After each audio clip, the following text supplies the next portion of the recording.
कार्यक्रम में मार्च के महीने में सन 2012 में पूज्य गुरु महाराज परम पूज्य स्वामी जी महाराज ने अपने सत्संग को सुनाते हुए यह बात कहा था कि आगे ये नामदान और सत्संग लोगों को नहीं मिलेगा।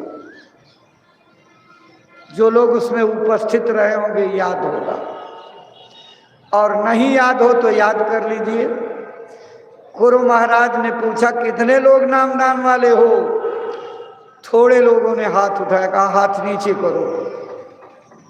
गुरु महाराज ने कहा कि तुम नामदान लेने के लिए बार बार प्रार्थना करते हो और तुमको नामदान दे दिया जाए, और अगर तुम करो नहीं कुछ तो उस नामदान के देने से क्या फायदा। गुरु महाराज ने कहा कि जब तक इसका मौका ना मिले, यानी नामदान ना मिले, तब तक तुम जय गुरुदेव रटते रहो। अगर तुम जय गुरुदेव रटते रहे तो नामदानी तो हो ही गए।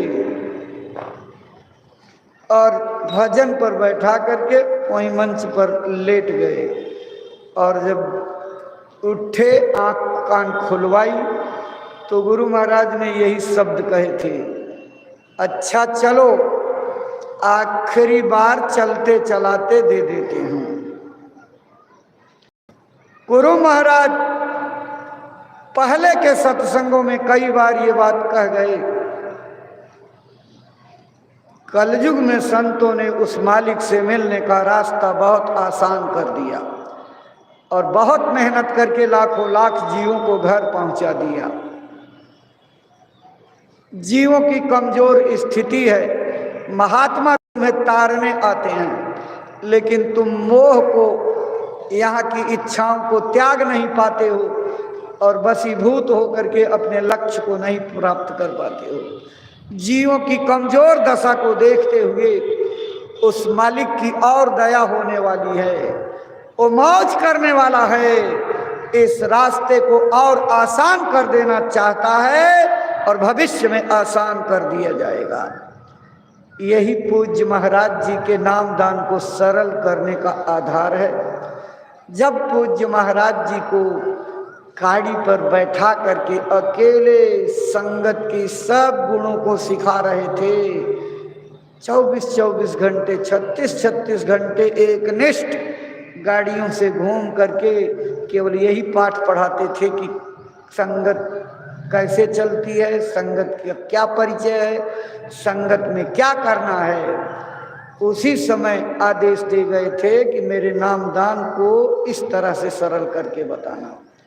आज अपने गुरु महाराज के दिए हुए उसी आदेश का पालन करते हुए पूज्य महाराज जी नए लोगों के लिए नामदान को सरल करके बताते हैं और स्पष्ट कर देते हैं। यह रास्ता नए लोगों के लिए आसान किया गया है, नए लोगों के लिए ये आसान किया गया है, यानी नए लोग इस तरह से करेंगे। जो गुरु महाराज से पाए हुए हैं उनका बताया हुआ करेंगे। तो शंका किस बात की आपको करनी चाहिए? कोई शंका नहीं करनी चाहिए। इस समय गुरु महाराज के आदेशों से जो रास्ता पूज्य महाराज जी को बताने का आदेश है वो बता रहे हैं। तो सुमिरन 24 घंटे में एक बार करना है। जब सुमिरन करने बैठो तो उस समय संसार के कामों को भजन सुमिरन साधन में मत ले आना। जब संसार का काम करो तो मन लगा करके संसार का काम करो, लेकिन जब सुमिरन का काम करो, भजन ध्यान का करो, तो मन को यहीं लगाओ, इधर उधर मत दौड़ाओ।